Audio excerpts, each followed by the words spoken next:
Vous suivez le journal sur MTV+, au sommaire de l'actualité en Côte d'Ivoire, communiqué du Conseil national de sécurité qui s'est tenu hier jeudi, qui a été présidé par le chef d'État ivoirien. Et puis en Europe, le produit intérieur brut commun des pays de BRICS dépasse celui des pays du G7 selon Vladimir Poutine. Nous terminerons avec un micro-trottoir dans cette édition de l'actualité. La question du business de souscription pour les VTC a été posée aux Ivoiriens. Bonsoir à tous et bienvenue. Nous débutons en Côte d'Ivoire. La situation sécuritaire générale sur le territoire ivoirien a été évoquée au cours d'un Conseil national de sécurité, CNS, présidé par le chef d'État ivoirien, son Excellence Alassane Ouattara, hier jeudi au palais présidentiel. Le rapport mentionne de bons résultats, notamment en ce qui concerne la lutte contre la violence en milieu universitaire. Communiqué du Conseil national de sécurité. Une réunion du Conseil national de sécurité s'est tenue ce jeudi 17 octobre 2024 au palais de la présidence de la République sous la présidence de son Excellence M. Alassane Ouattara, président de la République. L'ordre du jour de la réunion a porté sur la situation sécuritaire générale. À la suite de la présentation du ministre de l'Intérieur et de la Sécurité, le Conseil national de sécurité note avec satisfaction que depuis sa dernière réunion, la situation sécuritaire générale connaît une nette amélioration sur l'ensemble du territoire national. En effet, l'indice général de sécurité est passé de 1,5 en juin 2024 à 1,2 au mois de septembre de la même année, soit une baisse de 20%. Ce bilan satisfaisant traduit une fois de plus l'efficacité des nombreuses opérations de sécurisation régulièrement menées dans notre pays par les forces de défense et de sécurité. À titre illustratif, ces opérations ont permis, sur les mois d'août et septembre 2024, la saisie de diverses drogues, dont plus d'une tonne de cannabis, la saisie et la destruction de nombreux matériels liés à la pratique de l'orpaillage illégal, notamment des dragues, des motopompes, des pelleteuses et des générateurs électriques. L'interpellation de plus de 600 individus impliqués dans des actes délictueux tels la consommation de stupéfiants, la cybercriminalité et le non-respect du code de la route. Le Conseil national de sécurité se félicite par ailleurs de la baisse d'environ 31% du nombre d'accidents de la circulation qui est passé de 1833 en juin 2024 à 1403 en septembre 2024. Le Conseil national de sécurité note également avec satisfaction les résultats probants de la mise en application des mesures gouvernementales prises dans le cadre de la lutte contre la violence en milieu universitaire. Place à l'actualité religieuse dans ce journal. Dans le canton de Turgovie, Anders Stockholm, maire de la commune de Frauenfeld, a décidé de quitter la politique pour devenir pasteur. Les détails dans cet élément. Contrairement à ce que son nom pourrait laisser croire, Anders Stockholm n'est pas né en Suède mais au Danemark.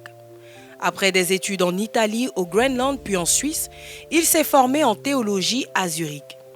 Pasteur à Steinhammeren jusqu'en 1998, il a ensuite été journaliste auprès d'un média protestant réformé puis directeur du Centre de sécurité sociale de Turgovie.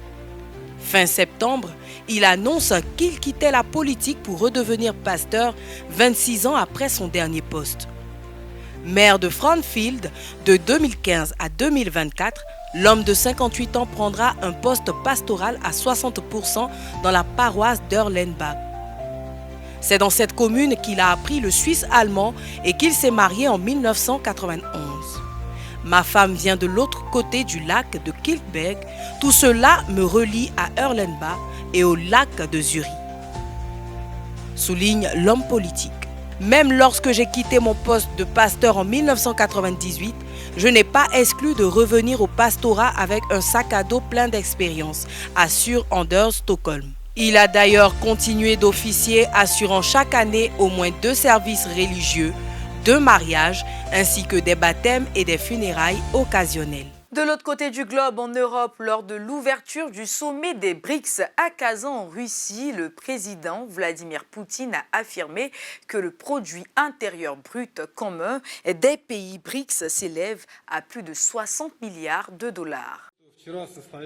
Le produit intérieur brut commun des pays des BRICS est supérieur à celui des pays du G7. C'est ce qu'a affirmé le président russe Vladimir Poutine lors d'une séance plénière du Forum des entreprises de l'organisation. Ce rassemblement est organisé les 17 et 18 octobre à Kazan, en Russie. Le PIB total de l'association s'élève à plus de 60 milliards de dollars.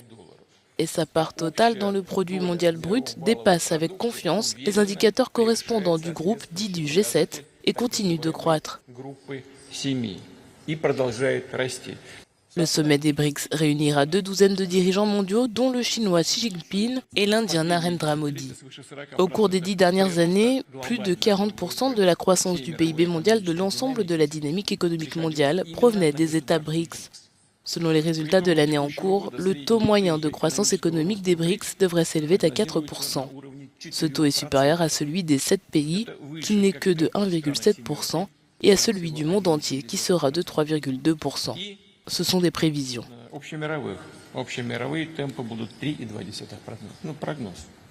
L'alliance dont l'objectif déclaré est de faire contrepoids à l'ordre mondial dirigé par l'Occident comprenait initialement le Brésil, la Russie, l'Inde, la Chine et l'Afrique du Sud. Mais elle a commencé à s'étendre rapidement cette année. L'Iran, l'Égypte, l'Éthiopie, les Émirats arabes unis et l'Arabie saoudite l'ont rejointe en janvier. La Turquie, l'Azerbaïdjan et la Malaisie ont officiellement posé leur candidature et un certain nombre d'autres pays ont exprimé le souhait d'y adhérer.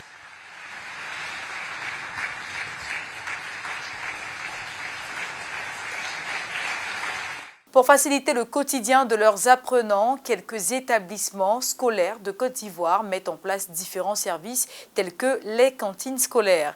Quelques Ivoiriens ont été interrogés sur les observations faites à propos de ce service. Bon, pour moi, c'est un service qui est bénéfique d'abord et un peu très hygiénique, si on peut le dire, parce que ils travaillent pour l'école. Donc du coup, ils sont capables de servir les intérêts des élèves. Et puis, économiquement, c'est abordable parce que les plats ne sont pas trop chers. Mon expérience, par exemple, à l'école où je suis, c'est hygiénique, c'est bien fait. Ça va dans les normes et, comme je le disais, c'est économique, c'est bénéfique. Mon observation pour les cantines en milieu scolaire, je trouve que c'est bénéfique. Vu que déjà, c'est à moins de coûts et je pense que ça permet aussi à ceux qui n'ont pas assez les moyens de s'en procurer à moins de coûts en fait. Donc je trouve que c'est vraiment bénéfique. Au niveau qualité, on va dire c'est convenable. Pour mon expérience, tous les cantines que j'ai fréquentées étaient bien faites et c'était bon. Nous le disions au titre, en Côte d'Ivoire, plusieurs entreprises offrant aux Ivoiriens des souscriptions pour les VTC ont été fermées au mois de mai de l'année 2023 pour blanchiment d'argent. Malgré ce fait, que pensent les Ivoiriens, souscripteurs ou non, de ce business? Les réponses dans cet élément. Je pense que c'est un business qui est juteux, voilà, qui permet à celui ou à celle qui a souscrit de pouvoir rentabiliser sur une certaine période. Donc c'est le fait d'aller voir, je peux dire, un opérateur, lui remettre de l'argent et qu'on mette un véhicule à notre disposition sur une certaine période pour qu'on puisse avoir ce qu'on a mis en fait et un bénéfice. Mais récemment, on a appris en fait que y a des entreprises où des gens ont souscrit et ces entreprises-là n'étaient pas fiables et ça n'a pas donné ce que ça a donné. Je pense qu'avant de se lancer dans quelque chose, il faut tenir compte des pour et des contre. Voilà, savoir en fait, est-ce que c'est vraiment avantageux pour moi? Est-ce que si je me lance dedans personnellement, est-ce que ça va marcher? Sinon, c'est une bonne affaire.